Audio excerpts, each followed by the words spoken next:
سيد الرئيس، شكرا سيد الوزير على الإجابة ديالكم الواضحة، ونحن نتفهم كل هذا التعطيل اللي ربما كاين بخصوص تعيين بعض رؤساء الجامعات أو ماذا، إلا أنه السيد الوزير والسيد الرئيس يطلبوا منكم ذلك مباشرة، لأن اليوم سمعنا واحد العدد ديال الاتهامات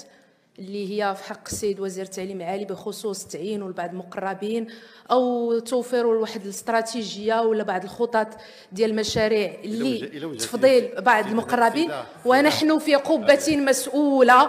في امام السلطه التشريعيه، فنحن نطالب السيده النائبه ان كان عندها المعطيات الدقيقه ان تلجا للقضاء، لان هذه تهم خطيره جدا فيها تضارب ديال المصالح، فيها مزايدات كبيره. ولذلك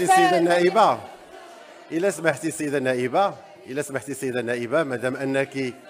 ايوا دابا غير تفهموا دابا راه وجهتي لي الكلام ايضا دابا ماشي